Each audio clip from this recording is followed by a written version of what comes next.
આમાં રાઈ ના આવી ના રાઈ નું આવે આમાં ગુજરાતી બટેકાના શાકમાં રાઈ નું આવે રાઈ નો આવે કાઠિયાવાડી બટેકાના શાકમાં રાઈ આવે પછી એ બધા પોઈન્ટ વાળી આ બધી નોટિસ તમે કીધું આજે આ વઘાર કર્યો તો કેમ ધુવાણો નો નીકળો અમુક વઘાર કડક થતા હોય અમુક વઘાર ધીમા થતા હોય આ બધી રીત અલગ અલગ તમે આમ સ્ક્રીન લ્યો આમ ધુવાણા નીકળતા અરે બ્લર થઈ જાય છે કેમેરા રેડી એટલે આ બધી રેસીપી મેં કીધું એક હરકી મારી રેસીપી છે જ નહીં પહેલેથી બધું અલગ અલગ જ બનાવ્યા કરું બેસીને હાલો ચાલો આ કરી દે લીલો વઘાર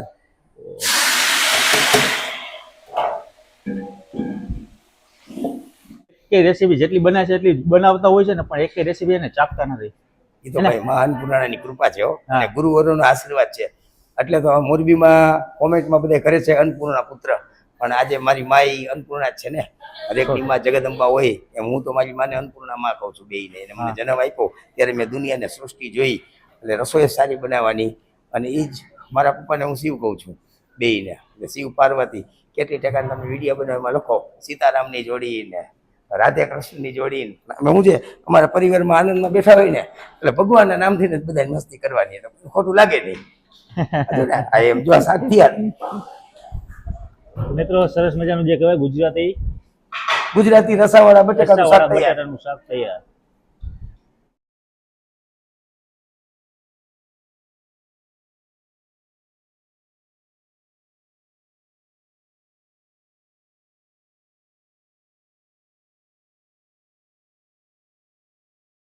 જય માતાજી, જય શ્રી કૃષ્ણ, જય દ્વારકાધીશ. વરી પાછા સંજયભાઈની રેસીપી તમારા માટે લઈને આવ્યા છીએ. આજે બનવા જઈ રહ્યું છે ગુજરાતી બટેટાનું રસાવાળું લીંબુ રસ કરી દયો, જોતા રહ્યો અને મોજ કરતા રહ્યો.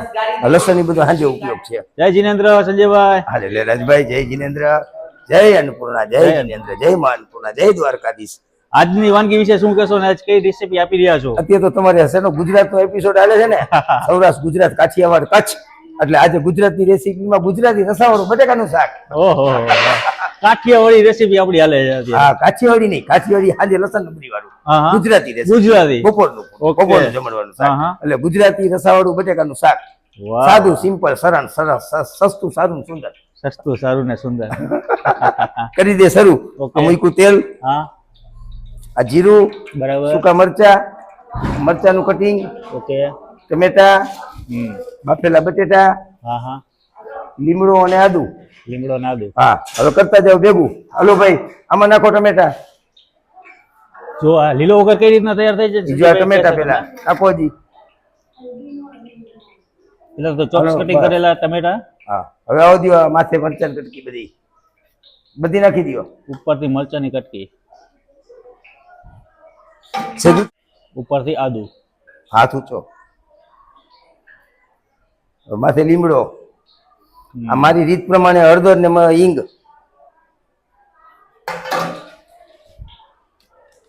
છૂટી છૂટી. ઉપરથી આવશે હળદર, રેડી, હિંગ,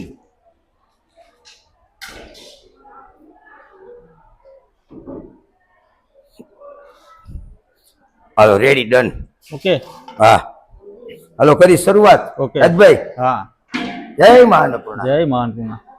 આવો દિયો સૂકો વઘાર, આ સૂકા મરચા, જીરું. આમાં રાઈ ના આવી? ના, રાઈ નું આવે આમાં. ગુજરાતી બટેકાના શાકમાં રાઈ નું આવે. રાઈ નું આવે. કાઠિયાવાડી બટેકાના શાકમાં રાઈ આવે પછી. એ બધા પોઈન્ટ વાળી આ બધી નોટિસ. તમે કીધું આજે આ વઘાર કર્યો તો કેમ ધુવાણો નો નીકળો. અમુક વઘાર કડક થતા હોય, અમુક વઘાર ધીમા થતા હોય. આ બધી રીત અલગ અલગ. તમે આમ સ્ક્રીન લ્યો, આમ ધુવાણા નીકળતા હોય. અરે બ્લર થઈ જાય છે કેમેરા. રેડી. એટલે આ બધી રેસીપી મેં કીધું એક હરકી મારી રેસીપી છે જ નહીં પહેલેથી. બધું અલગ અલગ જ બનાવ્યા કરું બેસીને. હાલો ચાલો આ કરી દે લીલો વઘાર.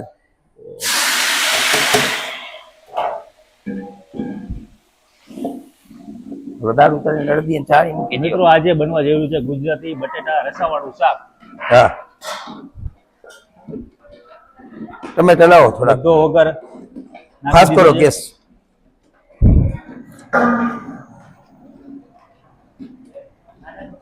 ધીમે ધીમે બટેકાનું આ ટમેટા અને લીમડો ની બધું એકરસ થઈ જાય પછી એની અંદર આપણે મસાલા કરશું. આવો એટલા ટમેટા લાલાભાઈ આમાં. હાલો હળદર, ઓકે, મરચું આપજો,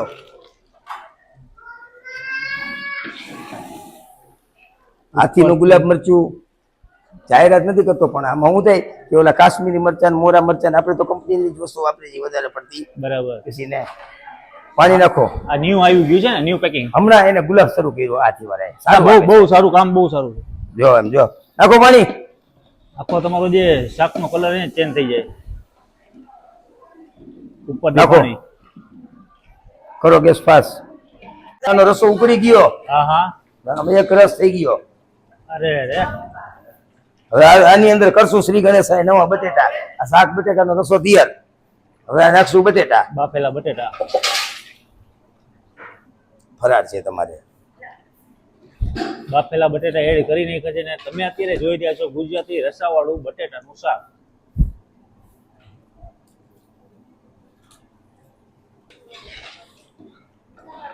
આની કેટલી પ્રોસેસ ની વાર લાગશે હજી બનતા? બસ હવે જો આ શાક એક રસ થાય. આ બટેકા રીએ ને આ ધોરા ધોરા દેખાય છે, એના ઉપર રસો ચડી જાય ને ત્યાં લગી પકાવવાનું. ત્યાં લગી પકાવવાનું. હા, હજી આની અંદર હજી મસાલા પડશે. બરાબર ભાઈ. ધાણા જીરું, સ્વાદ અનુસાર ઉપરથી મીઠું.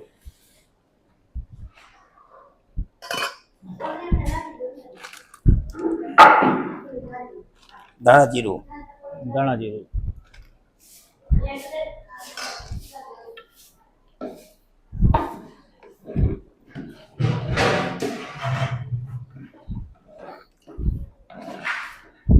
હા, આ શાક ચડવા માંડ્યું.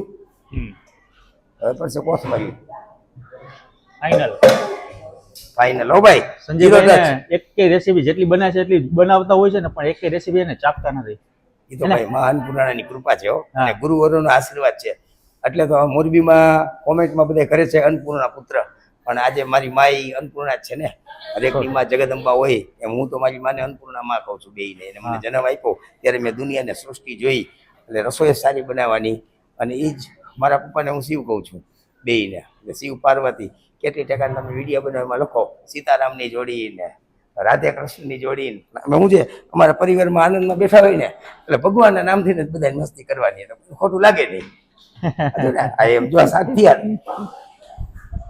મિત્રો સરસ મજાનું જે કહેવાય ગુજરાતી રસાવાળા બટેકાનું શાક તૈયાર.